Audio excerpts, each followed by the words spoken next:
दोस्तों साल 2019 में एप्पल ऑफिस में हाहाकार मच गया था जब दो चाइनीज स्टूडेंट्स ने मिलकर एप्पल को $9 लाख से ठगा था। लेकिन आखिर कैसे इन दो चाइनीज स्टूडेंट्स ने इतनी बड़ी कंपनी को चूना लगाया, जानेंगे इस वीडियो में। दोस्तों, हम जब भी किसी को पसंद करते हैं तो अक्सर उसके जैसे बनने की कोशिश करते हैं, लेकिन सवाल ये उठता है कि उसकी सीमा क्या होती है। चीन की सीमा की बात करें तो कॉपी करने के मामले में ये दुनिया भर में फेमस है। कोई भी फेमस चीज का कुछ ही समय बाद made in China duplicate item बाजार में दिखने लगता है। खाने के ब्रांड्स हो या पूरे शहर, चीन ने शायद ही कोई चीजें छोड़ी हो जिसकी फर्स्ट कॉपी नहीं बनाई हो। पेरिस, टियानडुचेन। अब जरा इस फोटो पर नजर डालिए, इसे देख आप भी सब जैसे धोखा खा गए ना कि ये लोग पेरिस के एफिल टावर के पास खड़े हैं। दरअसल ये कोई पेरिस का एफिल टावर नहीं है, बल्कि चाइना का बनाया हुआ नकली पेरिस है। साल 2007 में बनाए गए इस नकली पेरिस का नाम टियानडुचेन रखा गया।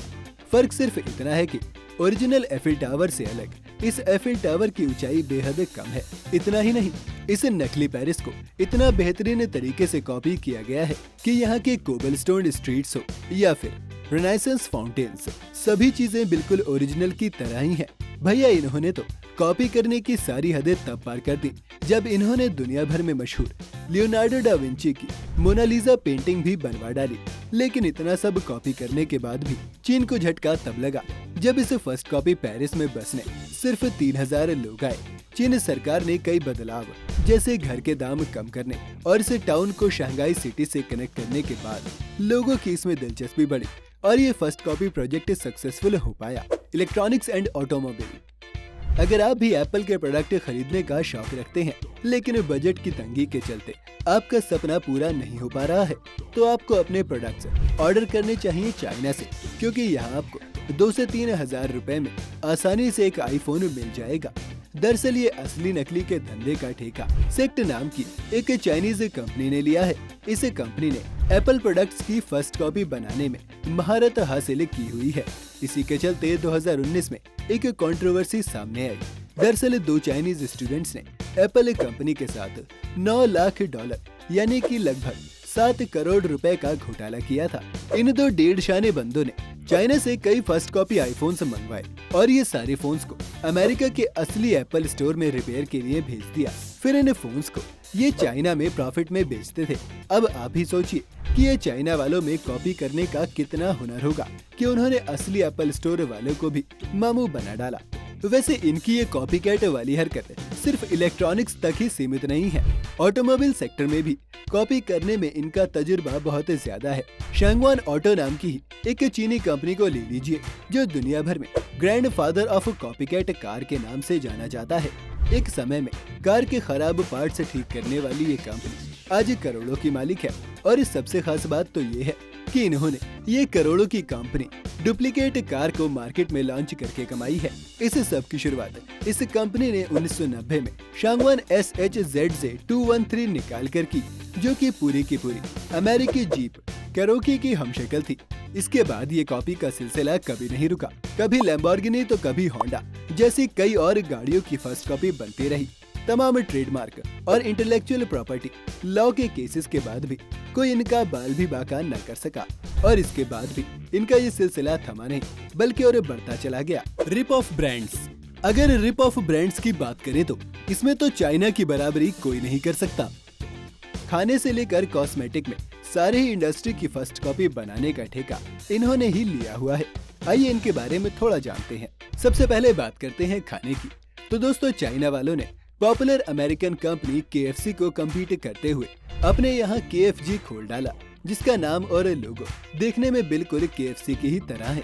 ये तो छोड़िए, इन्होंने तो द किंग की भी कॉपी कर डाली। हम बात कर रहे हैं बर्गर किंग की, जिसकी फलती फुलती लापता चाइनीज फ्रेंचाइजी ने इसका नाम बदल कर चीज बर्गर रख दिया, वो भी बिल्कुल हुबहू डिजाइन में। यही नहीं, इन्होंने तो स्टारबक्स जैसे फेमस कॉफी हाउस को भी नहीं छोड़ा और दुनिया भर के ब्रांड के कॉन्सेप्ट को चोरी करने वाले चीन ने इसके शानदार ग्रीन, व्हाइट और ब्लैक लोगों की ऐसी तैसी करके सनबक्स कॉफी, यूएसए बक्स कॉफी, जिंगबेक कॉफी जैसे ना जाने कितने बहरूपिये बना डाले। इनकी बेशर्मी यहाँ खत्म नहीं होती। इन्होंने हमारे पसंदीदा स्नैक्स ब्रांड को भी नहीं बख्शा। उदाहरण के तौर पर world famous peanut chocolate M&M's की इस सिंपल पैकेजिंग को ही ले लीजिए, जिसे इन्होंने अपने ब्रांड में कन्वर्ट करके इसका नाम M को बड़ी बेशर्मी से फ्लिप करके W बना दिया और ट्रेडमार्क के सारे नियमों की धज्जियां उड़ा डाली। ऐसे ही वर्ल्ड फेमस ओरियो बिस्किट का तो पूरा संसार दीवाना है, जिसको दुनिया 100 साल से भी ज्यादा वक्त से जानती है।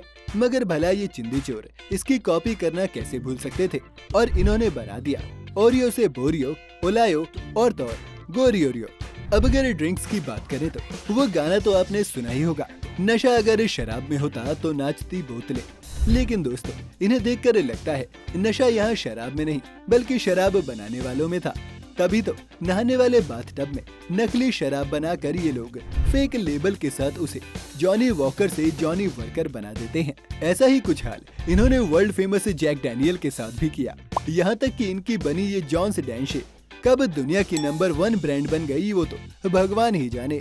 यही नहीं, मशहूर बियर कोरोना को भी इन्होंने नहीं बख्शा और इसे बिल्कुल एग्जैक्ट बोतल लेबलिंग के साथ सिरोना बना डाला। सबसे आखिर में बात करते हैं कपड़ों और फुटवियर की। जब बात कपड़ों की आती है तो चाइना के बीजिंग और शंघाई में लगने वाली फेक मार्केट से बड़ा कोई दावेदार हो ही नहीं सकता, क्योंकि दोस्तों यहाँ आपको गुची से लेकर सुप्रीम तक के कुछ ऐसे कॉपीड प्रोडक्ट्स मिलेंगे जिन्हें देखकर एक बार तो इनके रियल ऑनर भी चकमा खा जाएंगे। यहाँ आपको डियोर, गुची, लुई विटॉन जैसे सैकड़ों हाई एंड ब्रांड्स की भी बड़े आराम से फर्स्ट कॉपी देखने को मिलेगी। और भैया फुटवियर की तो क्या ही बात करें, मशहूर ब्रांड एडिडास के डिजाइन की कॉपी एडिडोस बनाकर बेचना और नाइकी के जूतों पर नायर और काइन जैसे लेबल्स दिखना बेहद आम है। तो अगर आपको भी आपकी मनपसंद ब्रांड के शूज खरीदने हैं और पैसों की तंगी है तो आप ओरिजिनल शूज के आधे दाम में ये फर्स्ट कॉपी शूज खरीद सकते हैं। उम्मीद है आपको आज की हमारी इस वीडियो ने एंटरटेन किया होगा। अगर आपको ये वीडियो पसंद आई हो तो इसे लाइक और शेयर जरूर करें। साथ ही अगर आप चैनल पर नए हैं तो हमारे चैनल को सब्सक्राइब करना बिल्कुल ना भूलें।